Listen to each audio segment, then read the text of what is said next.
Bonjour les amis de Radio Camino, aujourd'hui je vous confie un coup de cœur littéraire, c'est le livre de Sylvain Tesson sur les chemins noirs que je m'étais réservé pour le déguster à mon retour après 3 mois sur les chemins de France. Et c'est incroyable comme nos deux histoires se rencontrent et comme les observations de Sylvain Tesson, magnifiquement décrites dans ce livre, rejoignent les mêmes. Je vais vous partager tout ça dans cette vidéo. Premier point commun, c'est notre parcours. Alors Sylvain est parti de la frontière italienne jusqu'au mont Saint-Michel et puis il a arrêté à l'océan dans la Manche. Et moi je suis partie de Strasbourg jusqu'au mont Saint-Michel également pour m'arrêter à l'océan.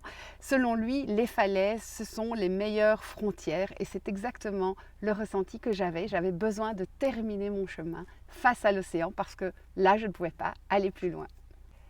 Les chemins noirs que Sylvain Tesson a recherchés au moyen de cartes IGN très détaillées, c'est un petit peu la même philosophie que moi. Ce sont ces petits passages secrets qui dessinent le souvenir de la France piétonne, le réseau d'un pays anciennement paysan et qui n'appartiennent pas à cette géographie des sentiers de randonnée où on a des balisages et des sportifs. Ce sont vraiment des chemins secrets, des chemins à redécouvrir et j'ai totalement partagé cette vision des petits chemins à travers la France. Et cette quête des chemins, oui, certes, elle ralentit la progression, mais elle permet de ne pas s'infliger les traversées périurbaines ni la brûlure du goudron. Quelles ont été les motivations de Sylvain Tesson à se mettre en route en France après avoir parcouru le monde en long et en large? Et c'est vrai que je le suis moi depuis que j'ai 18 ans. C'était d'abord la suite d'un accident et donc c'était un chemin de reconstruction, on va dire, il l'appelle même de rééducation. J'avoue que moi aussi, après le confinement, j'étais en petite miette et j'avais besoin de me reconstruire. Il y avait aussi cette immense quête de liberté quand il dit, je pressentais qu'un air de liberté soufflait dans ces petits chemins sur les cartes IGN, ou encore quand il cite Bernanos en disant « Il n'y a plus beaucoup de liberté dans ce monde, c'est entendu, mais il y a encore de l'espace ». Et il dit exactement ce que moi je pense sur ces chemins. Personne ne vous indique comment vous tenir, ni quoi penser, ni même la direction à prendre. Est-ce que c'est pas ça la plus belle des libertés? On découvre qu'au-delà de cette soif de liberté, Sylvain Tesson, il a vraiment envie de fuir cette société. Dissimule ta vie, dit Épicure. Ça me rappelle ma première vidéo de l'été, pour vivre heureux, vivons cachés. Mais vraiment, Sylvain Tesson m'a paru tout à fait prophétique lorsqu'il disait de ne plus tressaillir au soubresaut de l'actualité, ou qu'il était fatigué des sommations de l'époque comme « take care », be safe, et on peut rajouter mettez votre masque aujourd'hui. Il a décidé vraiment de suivre des chemins, mais qui sont aussi ces cheminements mentaux pour se soustraire à son époque, cette époque où les nouvelles technologies ont envahi à peu près tous les champs de son existence, même s'il s'en défend. En fait, sur ces chemins noirs, Sylvain Tesson, c'est un résistant. Quand il cite un philosophe italien qui dit « Nous devenons le corps social le plus docile et le plus soumis qui soit jamais apparu dans l'histoire de l'humanité », fuir ou en tout cas se débattre sur les cartes IGN pour trouver un petit chemin, c'est réellement une forme de résistance. C'est là qu'on s'enfonce dans le silence et qu'on quitte le dispositif. Plusieurs anecdotes de Sylvain Tesson lors de son périple m'ont rappelé des souvenirs très similaires, notamment quand une dame prise de pitié lui offre 20 €. Moi j'ai reçu 20 € d'un ouvrier sidérurgique au Luxembourg, alors que c'est mon propre arrière-grand-père qui a fondé l'usine. Comme quoi l'histoire a toujours ses retournements. Il rencontre également Lucien, un ermite qui est en train de lire son livre et qui ne l'a pas reconnu. J'ai vécu une histoire similaire avec Salvo, avec qui j'ai sympathisé avant qu'il ne découvre qu'effectivement il avait regardé toutes mes vidéos.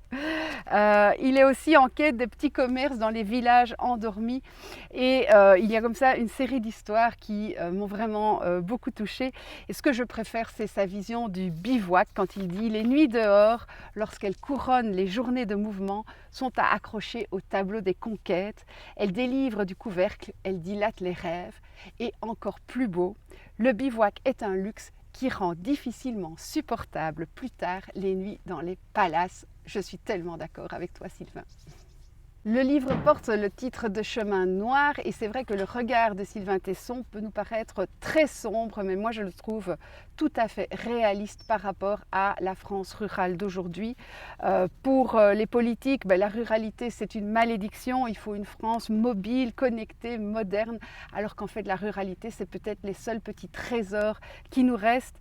Il a un regard aussi assez consterné sur l'agriculture technique des années 60 qui a mené finalement à la disparition des petits sentiers, des marais, des haies, des chemins creux pour finalement rendre les agriculteurs très malheureux d'une situation économique encore plus précaire qu'avant.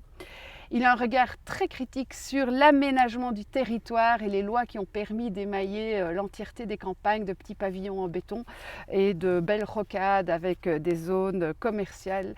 Et il cite même Jean Cocteau en disant « Il est possible que le progrès soit le développement d'une erreur ».